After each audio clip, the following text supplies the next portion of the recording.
Talking dreamboats, we're speaking of them, here is one from New York at 19 to 4. May I present to you young Kenny. Francis, good morning.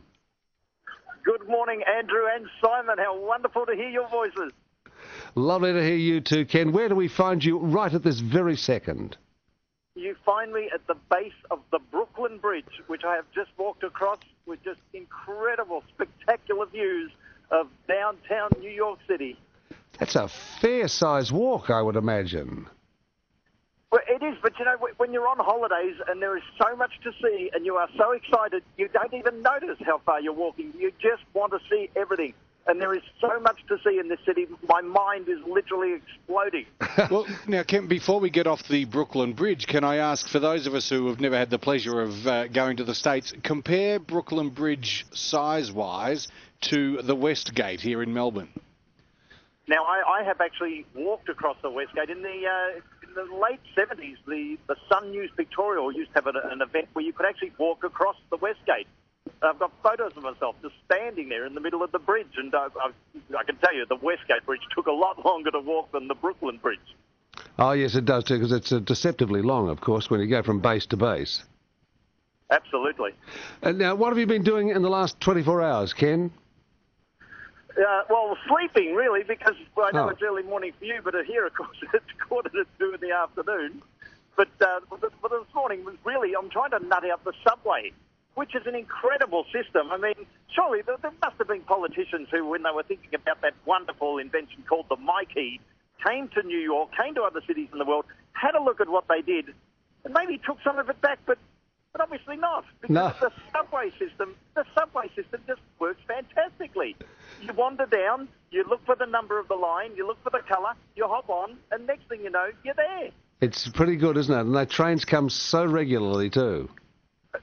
So regularly, they're reasonably clean, the people are all courteous, you hop on, you get there, they tell you exactly where you are, you hop out, and suddenly you're at your destination. It is an incredible system under the earth here in New York City. Now, once upon a time, New York City was a place where you would fear to go for being mugged. You would have to line up literally to wait for your turn to be mugged. How is it now? Have you ever felt threatened in your time there? Look, only in the cab from the airport to the hotel, where I do believe now that he ripped me off something shocking. Obviously, could see that I had never been to the city before, and I think he's charged me triple.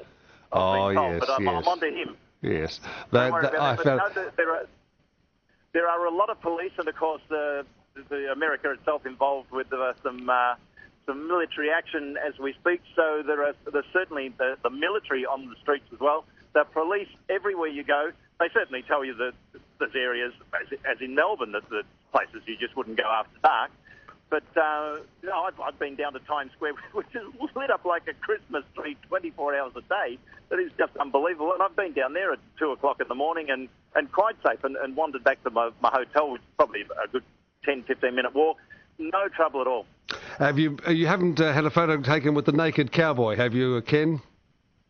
Now this is interesting because I've looked for that naked cowboy, and I think he must have cleaned up and retired at about 31 or 32. But he's been replaced, boys. You'll be interested to know, and I've certainly been interested by this, and probably why I've spent a lot of time down at Times Square. He's been replaced by young ladies in, well, nothing more than what you'd call body paint. Oh. And so you pop a tour or a fiver in their hand, and suddenly you've got a photo with them. I'll have to check out your Facebook page. I'll definitely do that, and I'll be running through the Polaroids with you boys when I get back. And Ken, one final question here. As you're acclimatising to New York, what is on the agenda next for you? Actually, what day is it? I've totally lost track of days and times. Well, it'll be 2:15 in the afternoon, Monday afternoon for you. All right, I'm seeing some friends tomorrow who actually work in a radio station above Madison Square Garden, which is where, on the day that I arrived, I went down there knowing that the concert was sold out, but just on the off chance that maybe I could possibly get a ticket to Billy Joel. Oh. And I was told by the box office, stand over there. And I stood there for 2 hours. And at about half an hour before the concert began, a gentleman came out and said, "Who needs a single?" And I stuck my hand up. And 20 minutes later, I was sitting inside Madison Square Garden for the rather princely sum of $125, dead centre for Billy Joel at the Garden. Oh, fantastic. You are having a wonderful time, I can tell, Ken. And we look forward to hearing from you maybe again before you return to us. Oh, I would love to. As I said, just so wonderful to hear your voices, boys. All the best. It's great to hear yours, Ken. Thank you, Andrew. Thank you, Simon. Good on you. Bye now. It's 14 to 4. Ken Francis reporting from New York. You're overnight with 3AW.